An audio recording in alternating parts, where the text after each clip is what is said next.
बड़े महापुरुषों की सभा लगी हुई, उस सभा में कह रहे हैं, नारद जी को संबोधन करके भगवान शिव कह रहे हैं, हे नारद जी, ये जो श्री कृष्ण प्रिया राधा है, ये महाचैतन्य शक्ति स्वरूपा जितनी भी देवियां हैं, ये सब इनके अंश से प्रकट हुई है। ये अंतरंग विभूति हैं, इसीलिए इनको कोई जानता नहीं, अत्यंत गोपन तत्व है, इसीलिए इनका एक नाम गोपी है। श्री कृष्ण सदैव इनकी आराधना करते, इसलिए नाम इनका राधा है, और ये सदैव श्री कृष्ण की आराधना में रहती, इसलिए इनका एक नाम राधिका है। ये और श्री कृष्ण दो नहीं है, श्री कृष्ण में राधा है, राधा में श्री कृष्ण है। ये राधा परा देवता है। जितनी भी लक्ष्मी आदि शक्तियां सब इन्हीं के अंश से हैं। आपको भगवान का आह्लाद कहा गया है, आह्लाद, और जब मूर्तिमान ये हुई तो राधा कह गई, किशोरी जी कह गई। और तत्कला कोटि कोट्यंसा, भगवान शिव बोल रहे हैं, तत्कला कोटि कोट्यंसा दुर्गाद्य त्रिगुणात्मिका, दुर्गा आदि जितनी त्रिगुणात्मिका दैवी शक्तियां हैं, ये इनके कला से करोड़वें अंश में प्रकट है। ये ही प्रकट है, पर करोड़वें अंश में प्रकट है। हम नहीं कह रहे, ये भगवान शिव कह रहे हैं। जो राधा कृपा कटाक्ष पढ़ते हैं, वो पढ़ के देखे, आखिरी में भगवान शिव कह रहे हैं, क्रियेश्वरी, मखेश्वरी, स्वधेश्वरी, त्रिवेद भारतीश्वरी, प्रमाण शासनेश्वरी। हमारे यहां सुधा निधि में महाप्रभु हरिवंश चंद्र जी कह रहे हैं, प्रेमणा सन्मधुरोज्वल हृदय संगार लीला कला वैचित्री परमावधिर भगवता पूज्य विकापी सता ईशानी च सची महासुख तनु शक्ति स्वतंत्रा परा श्री वृंदावन नाथ पट्ट महिषी राधयु सेव्यामम। बोले तत्कला कोटि कोट्यंसा, कला उन्हीं की कला, राधा की ही कला, श्री किशोरी जी के ही अंश से करोड़ों अंश में सब शक्तियों का प्रादुर्भाव हुआ। श्री राधा अपने अंश से महालक्ष्मी रूप धारण करती हैं, तो भगवान श्री कृष्ण नारायण रूप धारण करते हैं। मुनिश्रेष्ठ, थोड़ा भी भेद नहीं है। ये श्री राधा दुर्गा रूप धारण करते हैं, तो श्री कृष्ण शिव रूप धारण करते हैं, रुद्र। जब श्री कृष्ण के अंश से इंद्र, तो श्री राधा किशोरी के अंश से सची इंद्राणी। जब श्री कृष्ण के अंश से ब्रह्मा, तो राधा किशोरी के अंश से सावित्री देवी। जब श्री कृष्ण के अंश से यमराज, तो उनकी पत्नी धूमोरणा के रूप में श्री राधा किशोरी।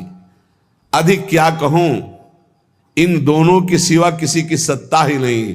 यही सब चिद चिद लक्षणम सर्वम राधा कृष्णमयम जगत, चेतन अचेतन सारा संसार श्री राधा कृष्ण का स्वरूप है। नारद जी, मैं इन विभूतियों का क्या वर्णन करूं? अगर 100 करोड़ वर्ष तक राधा की महिमा वर्णन करूं तो भी नहीं कर सकता। भगवान शिव कुछ ऐसे भावुक जन हैं कि वो कहते हैं कि आप भगवान शंकर को श्री कृष्ण से छोटा कहते हैं, वो हमारे आराध्य देव, हमको चुभता है। देखो, जब तत्व की चर्चा होगी तो एक है, और जब लीला की चर्चा होगी तो वही एक विविध लीलाएं करता है, वही एक विविध लीलाएं करता है।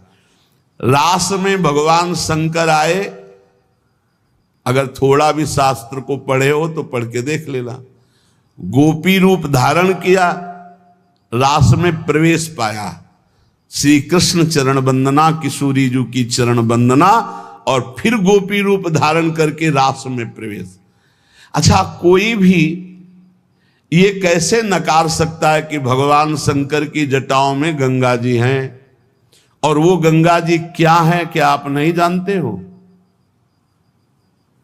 गंगा तरंग रमणीय जो जटा कलापम गौरी विभूषित वाम भागम, भगवान शिव के लिए आता है।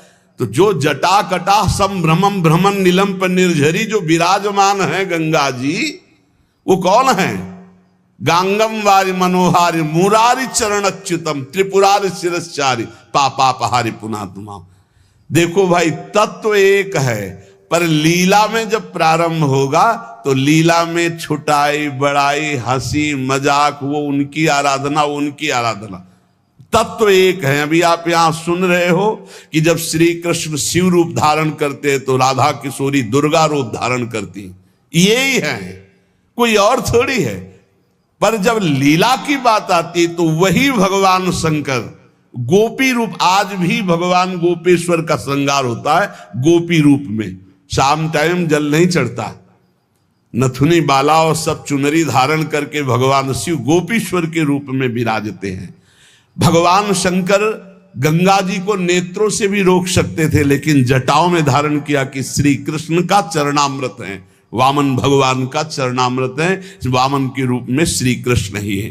प्राणाधिक प्रियतमा सर्वाभ्याः सुंदरी परा सर्वयुक्ता च सौभाग्य भाग्नि गौरवान्विता। हमारी जो श्री किशोरी जो हैं, एक यहां बात ध्यान रखनी है कि एक प्रश्न और आता है सभा में, जब चर्चा होती है तो उसको सुनकर के लोगों के अंदर प्रश्न आता है कि शिव पुराण में लिखा है कि भगवान शंकर सर्वश्रेष्ठ है, देवी पुराण में लिखा है कि इन्हीं से सबकी उत्पत्ति है। आप गणेश महिमा को देखो तो यम ब्रह्म त्वम ब्रह्म, सब कुछ जिस पुराण को देखो उसी से सृष्टि हुई है। इसका मतलब क्या है? गलत है क्या? जब तुम शिव पुराण पढ़ोगे तो शिव तत्व से ही सबकी उत्पत्ति है, सब कुछ शिव तत्व है, पढ़े हैं। जैसे आप कहा भगवान शंकर ने चिद चिद लक्षणम सर्वम राधा कृष्णमयम जगत, ऐसे कहा गया है हे भगवती हे भगवान, आपसे ही सृष्टि प्रकट है शिव पुराण में, क्योंकि जितनी माताएं वो सब भगवती हैं और जितने पुरुष हैं वो सब हे भगवान शिव, आपका ही स्वरूप है। चराचर जगत शिव और पार्वतीमय है।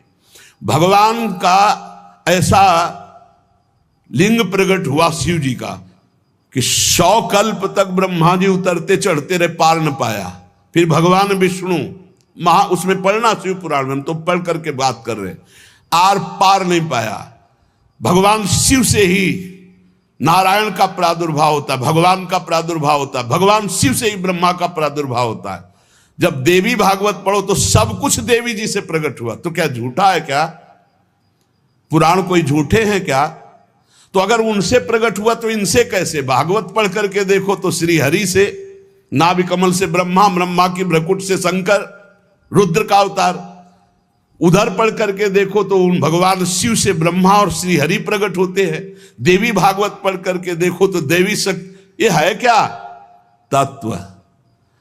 तत्व एक है, वही परमात्मा है। वही जब शिव पुराण पढ़ोगे तो सब कुछ शिव की, जब भागवत पुराण पढ़ोगे तो सब कुछ श्री हरि का, और जब देवी भागवत पढ़ोगे तो सब कुछ वही देवी प्रपन्नार्थ हरे प्रसीद प्रसीद मातर जगतो खिलस्य प्रसीद विश्वेश्वरी पाहे विश्वम त्वमीश्वरी देवी चराचरस्य। हे देवी, तुम ही चराचर में व्याप्त हो, तुम ईश्वरी हो, तुम सर्वशक्तिमान हो, तुमसे बढ़कर कोई नहीं। क्या समझते हो? जो जहां है वही परम तत्व है और वो वही सब कुछ है। इधर से हम देखेंगे तो कृष्णाकार, उधर से देखोगे तो शिवाकार, उधर से देखोगे तो दुर्गा में, उधर से देखोगे काली में। जो बोलो वही परम तत्व है। पर जब हम लीला का गायन करते हैं तो लीला में विभाग हो जाता है। वही एक परमात्मा, वेद कहता है एकोहम बहुश्यामा, मैं एक बहुत रूपों में हो जाऊं। अब वही परमात्मा शासक बन गया, वही शासित हो गया, वही धर्मात्मा बन गया। उसी के छाती से धर्म प्रकट हुआ, उसी के पीठ से अधर्म प्रकट हुआ। अधर्म करने वाला दंडनीय हो गया, धर्म करने वाला बंदनीय हो गया। लेकिन दंडनीय और बंदनीय में दोनों में एक तत्व विराजमान है, तत्व में अंतर नहीं। ये जो समझते नहीं ना, लीला को समझते नहीं है और तत्व को समझते नहीं, तो ये झगड़ा करने लगते हैं कि शिव को छोटा कैसे कह दिया। पूछो शिव जी से जाके, अरे उनको देखो तो रात दिन भगवत श्री हरि चर्चा करते रहते, और हरि को देखो, उनसे पूछो जाके कि तुम्हारे आराध्य देव कौन है, बोले कि शंकर। हरि से पूछो कि तुम्हारा गुरु कौन, बोले शंकर। और शंकर जी से पूछो तुम्हारा आराध्य देव को, बोले हरि। और हम आपस में लाठी चलाएं। अरे वो एक है, वो एक है, वो अनेक है, अनेक होते हुए भी एक है, एक होते हुए भी अनेक है। इस बात को समझो। जब देवी भागवत, तो देवी ही सब कुछ है, देवी के ही अंश से राधा है, समझिए आप। जब हम वृंदावन से बोलेंगे तो राधा के अंश से देवी है, जब आप शिव पुराण से बोलेंगे तो शिव के अंश से हरि है, और जब भागवत पुराण से बोलेंगे तो हरि के अंश से शिव है। आप इस बात को समझिए। जब लीला का बात, लीला प्रसंग आएगी तो उसमें भेद हो जाते हैं। जैसे